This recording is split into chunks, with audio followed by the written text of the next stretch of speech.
News కి స్వాగతం. SC వర్గీకరణ పోరాటంలో అసుపులు బాసిన అమరుల త్యాగం వృధా కాదని ఎంఆర్పీఎస్ రాష్ట్ర కార్యదర్శి ధూళి జయరాజ్ ఎంఆర్పీఎస్ అమరవీరుల దినోత్సవంలో అన్నారు. ముందుగా అమరవీరులకు నివాళులర్పించి సర్వమత ప్రార్థన నిర్వహించారు. మండపేట కృష్ణ టాకీస్ ఎదురుగా ఉన్న ఎంఆర్పీఎస్ స్థూపం వద్ద ధూళి జయరాజు ఆధ్వర్యంలో ఎంఆర్పీఎస్ అమరవీరుల కార్యక్రమం నిర్వహించారు. ముఖ్య అతిథులుగా Madiga corporation director Mandapalli Chandrasekhar, doctor Dulapalli Subbarao, retired DIEO Penubaka Shalim Raju, retired ఉపాధ్యాయులు పలివెల లోవరాజు తదితరులు పాల్గొన్నారు. ముందుగా అమరవీరుల చిత్రపటాలకు పూలమాల వేసి కొవ్వొత్తులు వెలిగించి నివాళులర్పించారు. అనంతరం సర్వమత ప్రార్థన చేసి బాటసార్లకు చల్లని మజ్జిగను పంపిణీ చేశారు. ఈ కార్యక్రమంలో విహెచ్పిఎస్ అధ్యక్షులు షేక్ నబీ, రెల్లి సంక్షేమ సంఘం అధ్యక్షులు బొచ్చ నరసింహమూర్తి, ఎంఆర్పీఎస్ నాయకులు గాలింగి నాగేశ్వరరావు, గోషల్ ప్రసాద్, దాసరి రవికుమార్, మే సూరిబాబు, ధూళి ప్రవీణ్, దాసరి రాజు, కోడమంచిలి భాస్కర్రావు, పెందోతి వెంకటేష్, బొట్ట వీర్రాజు, మడికి ఆనందరావు, కట్టుంగ వెంకట్రావు తదితరులు పాల్గొన్నారు.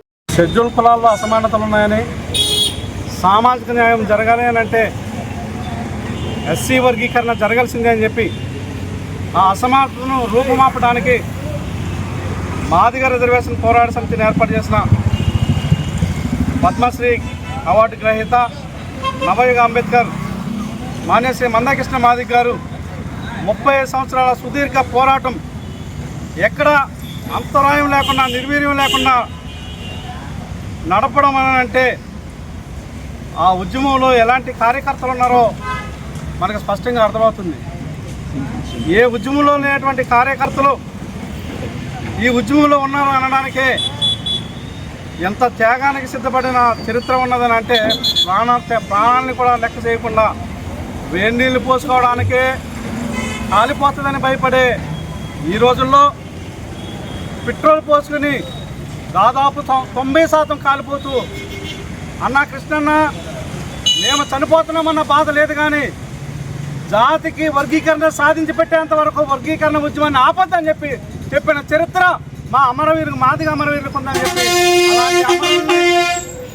అలాంటి అమరుల్ని స్మరించుకోవాల్సిన మరి బాధ్యత ప్రతి మాదిగ కులాల మీద ఉన్నదని చెప్పి మా అధినేత మందకృష్ణ మాదిగ గారి ఆదేశాల మేరకు ఈరోజు అమరవీరుల దినోత్సవాన్ని ఘనంగా జరుపుకుంటూ మరి అమరుల ఆశయం ఏదైతే ఉన్నదో మాదిగ హక్కుల దండోరా కాదు, ఇది మానవ హక్కుల దండోరాగా మారాలని చెప్పి ఆ ఆశయాన్ని కొనసాగించడానికి అణగారిన వర్గాలను ఏకం చేసుకుని రేపు రాబోయే కాలంలో రాజ్యాధికారం దిశగా పయనించబోతున్నామని చెప్పి ఈ సందర్భంగా తెలియజేస్తూ అమరులకి ఘన నివాళులు అర్పిస్తున్నాం. అసాధ్యమని యావత్ దేశమంతా విమర్శించిన దానికి సుసాధ్యం చేసిన మహానుభావుడు, వర్గీకరణ చేసి సాధించిన మహానుభావుడు మంద కృష్ణమాదిగ గారు. నాకంటే చిన్నవాడైన వయసులో ఆయనకి నేను శిరస్సు ఉంచి నమస్కరిస్తుంటాను.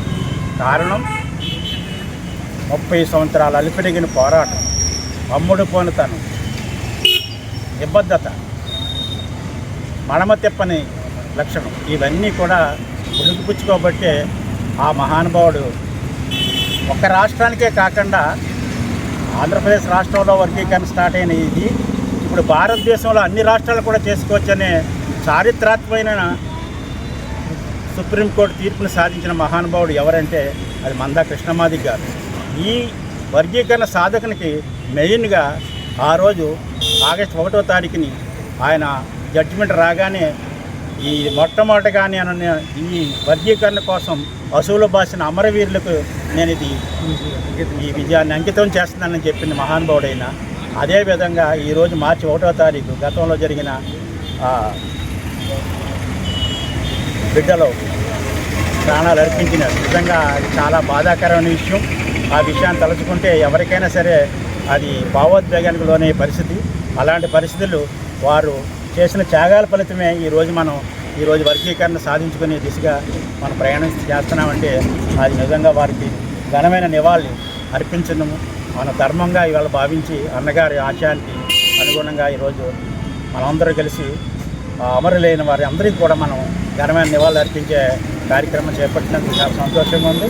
ఈ మండపేటలో జరుగుతున్న ఈ కార్యక్రమాన్ని నిర్వహిస్తున్న పెద్దలందరికీ కూడా నా యొక్క ధన్యవాదాలు తెలియపరుస్తూ జై మాదిగ, జై మందకృష్ణ మాదిగ, అమరవీరులకు జోహార్. మరిన్ని తాజా వార్తా విశేషాల కోసం న్యూస్ సబ్స్క్రైబ్ చేయండి, మీ మిత్రులకు షేర్ చేయండి.